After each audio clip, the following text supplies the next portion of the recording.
नमस्कार। स्वागत है आपका राज्य शिक्षा शोध एवं प्रशिक्षण परिषद बिहार पटना में। यह कक्षा 12 की दूसरी हिंदी की कक्षा है।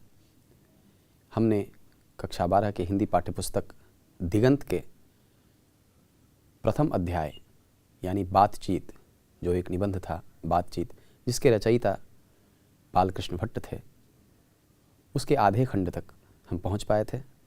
आज हम उसे पूरा करने की कोशिश करेंगे। तो पहले हम चलते हैं पुनरावृत्ति की ओर कि हमने क्या क्या जाना था उस दिन। शुरू करते हैं। बातचीत बालकृष्ण भट्ट द्वारा रचित एक निबंध है।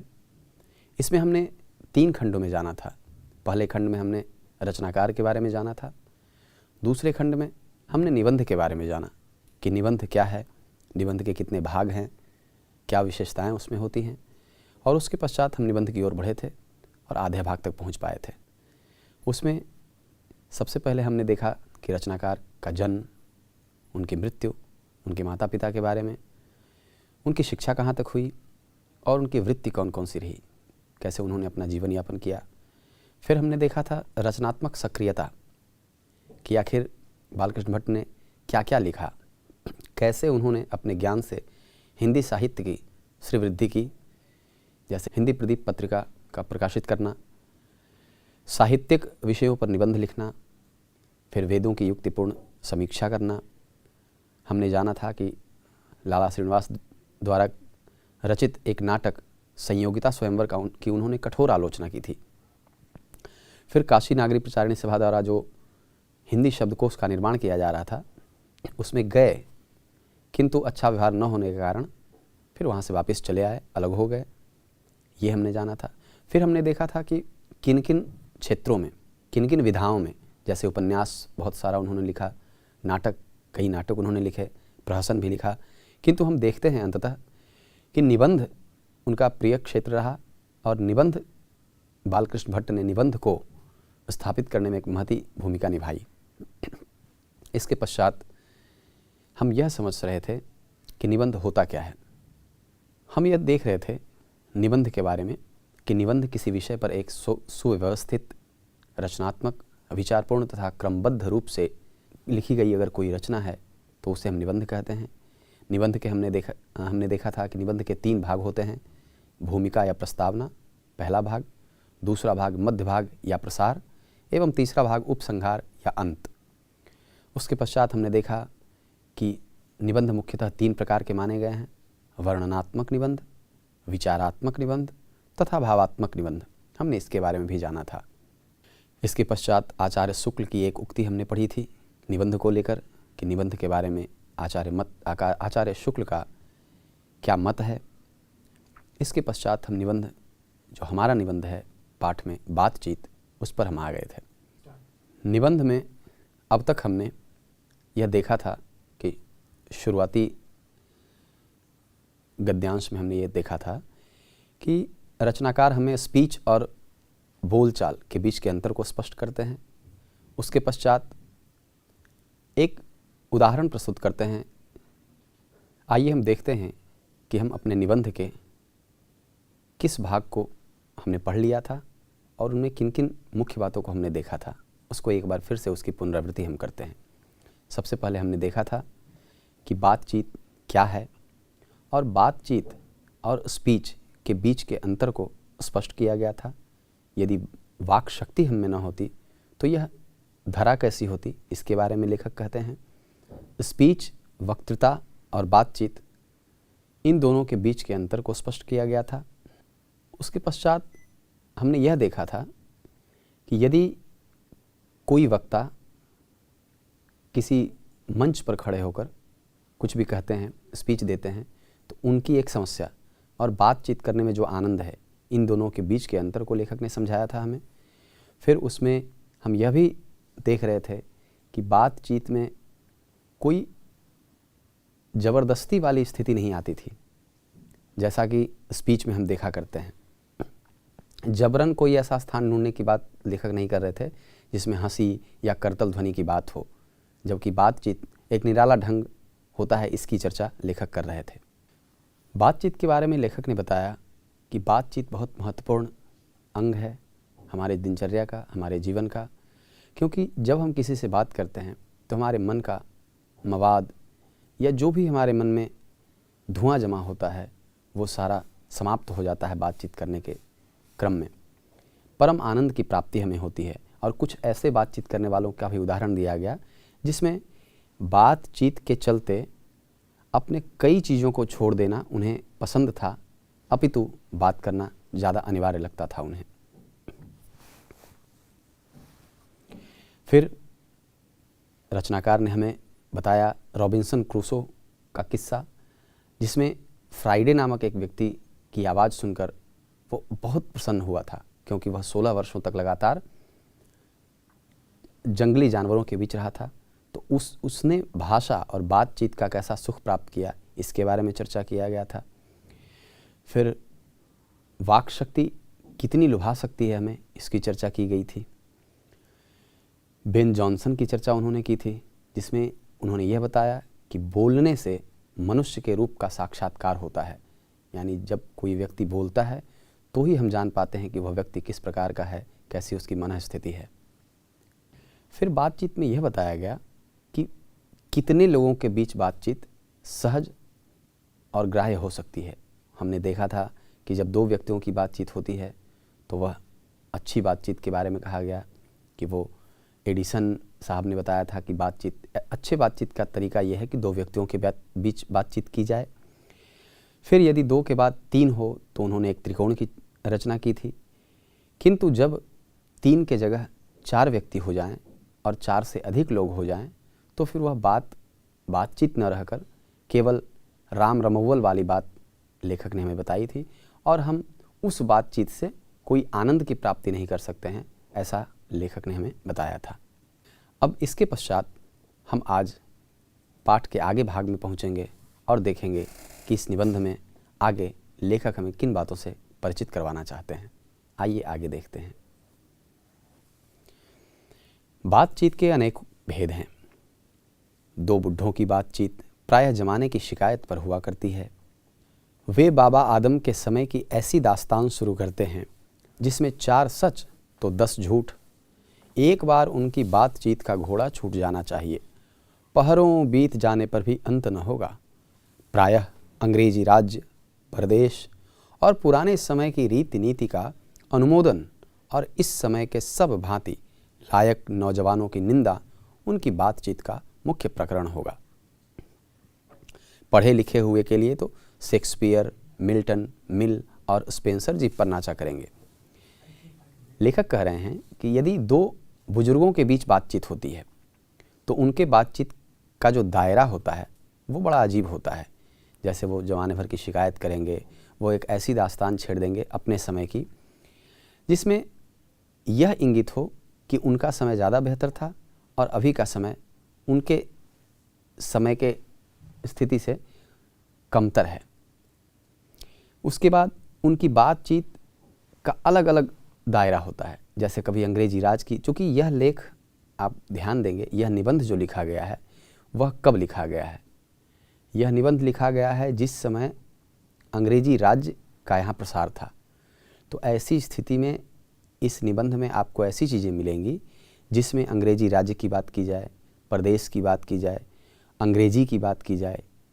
इन सभी चीज़ों का आउटपुट इस निबंध में देखेंगे।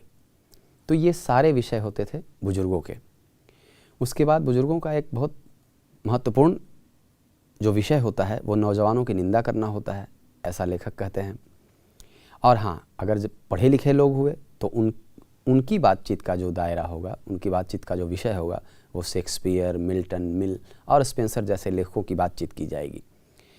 आगे लिखते हैं, अपनी लियाकत के नशे में चूर, लियाकत यानी अपनी योग्यता, अपनी लियाकत के नशे में चूर, हमचुनी दीगरे नेस्त। ये शब्द जो आप सुन रहे हैं, हमचुनी दीगरे नेस्त, इसका अर्थ है एको हम द्वितीयो नास्ति। यानी हमारे सामने, अगर अपने सामने किसी को कुछ न समझना तो ये शब्द का इस्तेमाल किया जाता है। तो ऐसे लोग जो योग्य हैं और अपनी योग्यता के आगे किसी को कुछ न समझते हैं, वो अक्खड़पन की चर्चा छेड़ेंगे। यानी वो अपने सामने किसी की भी बातों पर कोई ध्यान नहीं देंगे। दो हम सहेलियों की बातचीत का कुछ जायका ही निराला है।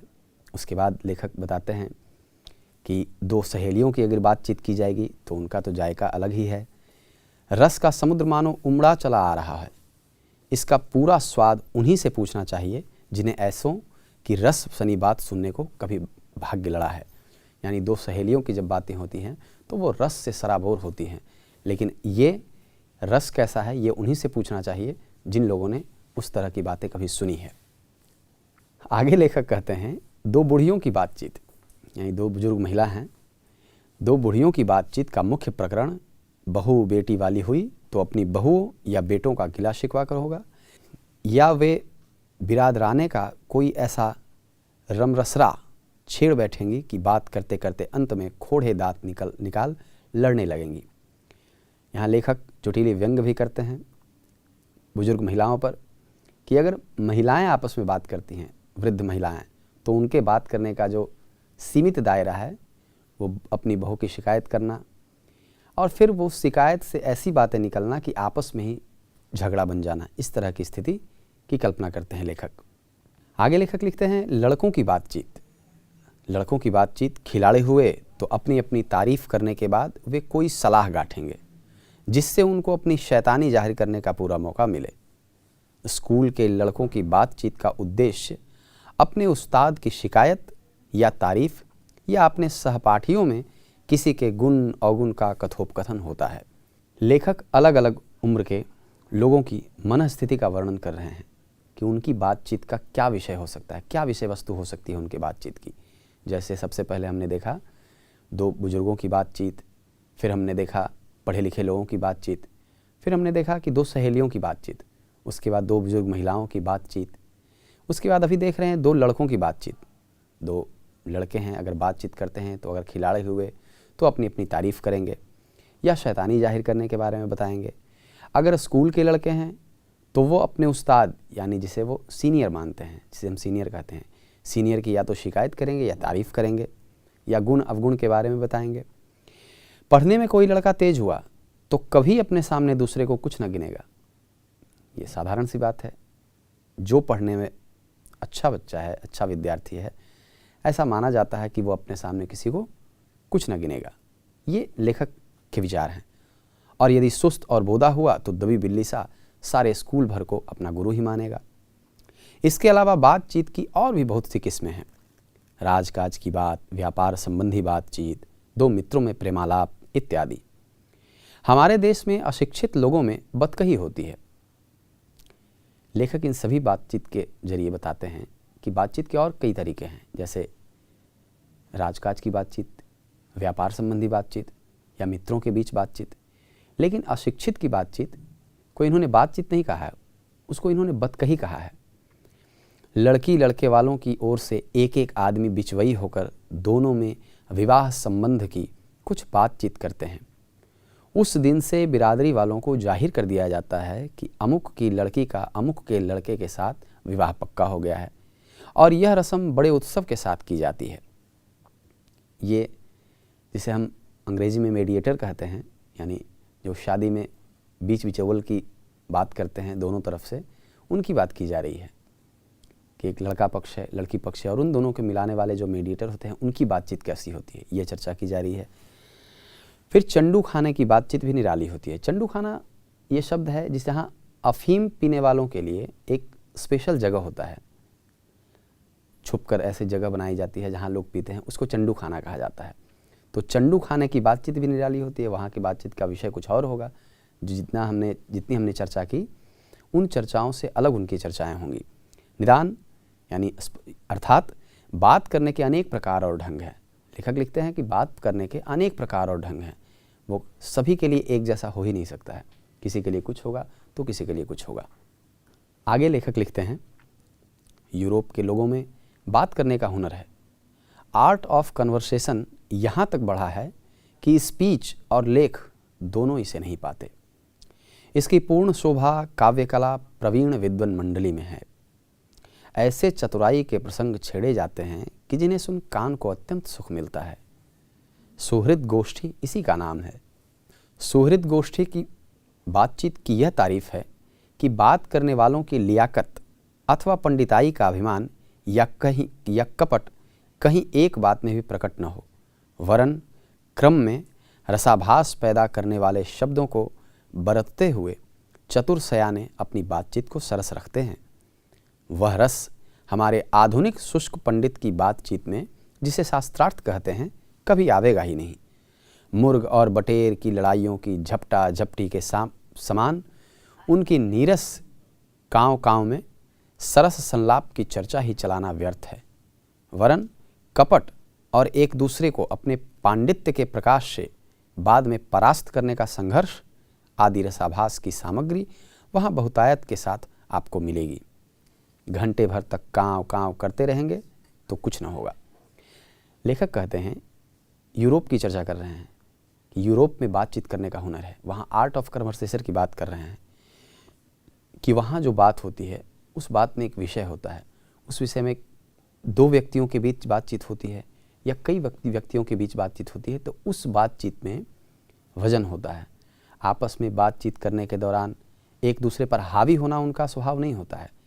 उनकी बात को सुनना और फिर अपनी प्रतिक्रिया व्यक्त करना, ये तरीका है यूरोप के लोगों का। फिर उदाहरण प्रस्तुत करते हैं यहाँ के लोगों का। यहाँ जो पंडित लोग हैं, विद्वान लोग हैं, उनकी बारे में उनकी चर्चा करते हैं। इनका कहना है, यहाँ के लोग जो हैं बातचीत करते हैं, उनकी बातचीत में यह झलकता है कि वह एक दूसरे को परास्त करने में लगे हुए हैं। जैसे शास्त्रार्थ चल रहा हो तो शास्त्रार्थ न होकर वह झगड़े का रूप ले लेता है, ऐसा कह रहे हैं। जैसा कि लिखते हैं कि घंटे भर तक काँव काँव करते रहेंगे तो कुछ न होगा। यानी बातचीत तो बहुत हुई, लेकिन उसका निष्कर्ष क्या निकला, इस पर कोई बातचीत नहीं होती है। आगे बड़ी बड़ी कंपनी और कारखाने आदि बड़े से बड़े काम इसी तरह पहले दो चार दिली दोस्तों की बातचीत से शुरू किए गए। उपरांत बढ़ते बढ़ते यहाँ तक बढ़े कि हजारों मनुष्यों की उनसे जीविका चलने लगी और साल में लाखों की आमदनी होने लगी। 25 वर्ष के ऊपर वालों की बातचीत अवश्य ही कुछ न कुछ सारगर्भित होगी, अनुभव और दूरंदेशी से खाली न होगी। और 25 से नीचे की बातचीत में यद्यपि अनुभव, दूरदर्शिता और गौरव नहीं पाया जाता, पर इसमें एक प्रकार का ऐसा दिल बहलाव और ताजगी रहती है जिसकी मिठास उससे 10 गुनी चढ़ी बढ़ी है। कहा जाता है लेखक के अनुसार कि कुछ लोग मिलते हैं, बातचीत करते हैं।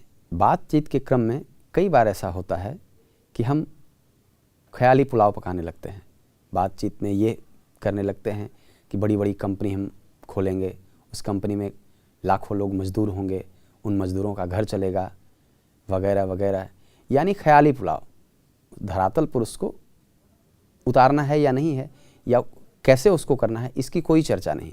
लेकिन इस प्रकार की बात बहुत होती है।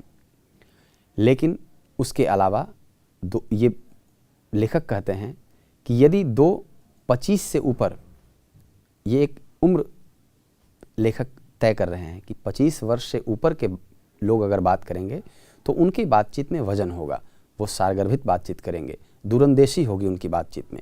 लेकिन 25 से कम के लोग बात करेंगे, दूरंदेशी तो नहीं होगी, दूरदर्शिता कम होगी, किंतु उनके बातचीत का ढंग निराला होगा और उसे सुनकर, उसे देखकर एक अलग ही आनंद की प्राप्ति होगी।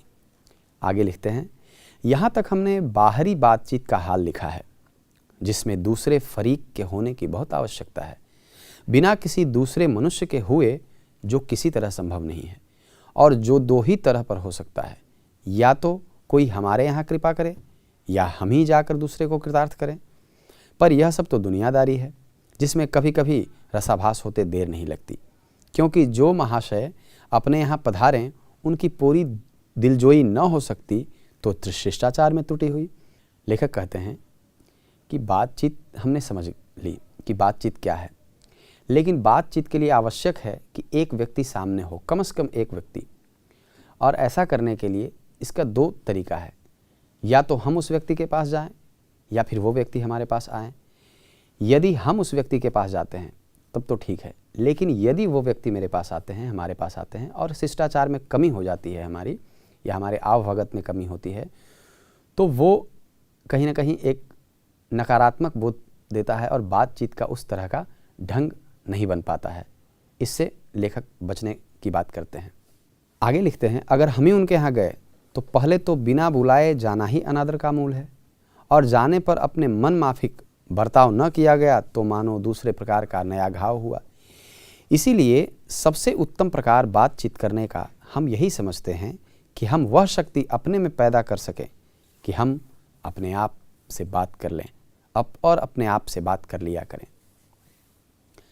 लेखक अंतिम पड़ाव में इस बात की ओर कहते हैं कि बातचीत का सारा तरीका सही है, 1, 2, 3 जो भी तरीका है, लेकिन यदि सर्वोत्तम बातचीत की हम बात करें तो वो स्वयं से बातचीत करने का है, खुद से बातचीत करने का। यदि वो गुण हम अपने अंदर पैदा कर लें तो वो सर्वाधिक अच्छा गुण माना गया है बालकृष्ण भट्ट के द्वारा।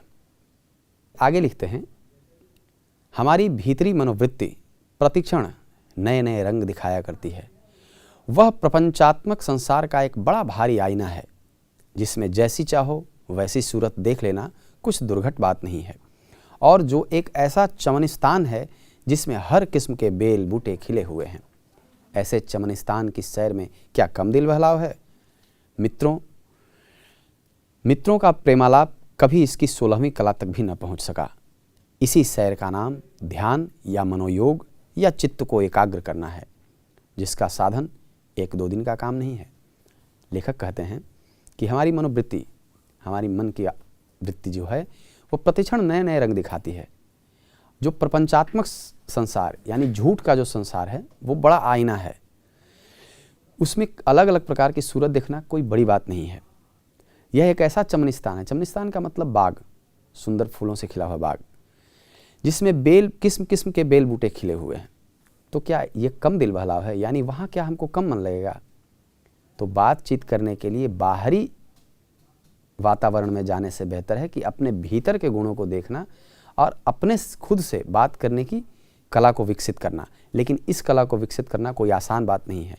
इसी को हम एक दूसरी भाषा में लेखक कहते हैं कि मनोयोग, ध्यान या चित्त को एकाग्र करना कहते हैं। आगे लेखक लिखते हैं, बरसों के अभ्यास के उपरांत यदि हम थोड़ी भी अपनी मनोवृत्ति स्थिर कर अवाक हो अपने मन के साथ बातचीत कर सके तो मानो अहोभाग्य। एक वाक शक्ति मात्र के दमन से न जाने कितने प्रकार का दमन हो गया। हमारी जिह्वा कतरनी के समान सदा स्वच्छंद चला करती है। उसे यदि हमने काबू में कर लिया तो क्रोधादिक बड़े बड़े अजय शत्रुओं को बिना प्रयास जीत अपने वश में कर डाला। लिखते हैं कि ये बहुत आसान नहीं है, ये बरसों के अभ्यास से हो सकता है। स्वयं से बातचीत करना और अपने मनोवृत्ति को स्थिर कर लेना ये बहुत आसान काम नहीं है। और यदि हम यह कर लेते हैं, स्वयं से बातचीत कर लेते हैं, तो ये अहोभाग्य है हमारे लिए। लेखक लिखते हैं, एक वाक् शक्ति मात्र के दमन कर लेने से, यानी बातचीत करने की जो शक्ति है उसके दमन मात्र से कई प्रकार की चीज़ें, कई शक्तियाँ हमारे अंदर पनपने लगती हैं। यदि हम जिह्वा जो हमारी कतरनी के समान लगातार स्वच्छंद चला करती हैं उस पर हम काबू कर लें तो हम कई प्रकार के शत्रुओं का दमन कर सकते हैं। इसमें लिखते हैं लेखक, इसीलिए अवाक रह अपने बातचीत करने का यह साधन यावत साधनों का मूल है, शक्ति परम पूज्य मंदिर है, परमार्थ का एकमात्र सोपान है।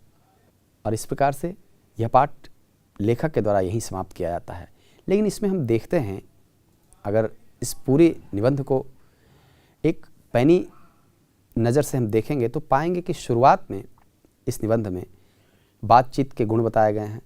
फिर इसमें यह कहा गया है कि बातचीत कितने प्रकार का होता है, जिन लोगों ने बातचीत नहीं किया उनको कैसा अनुभव हुआ।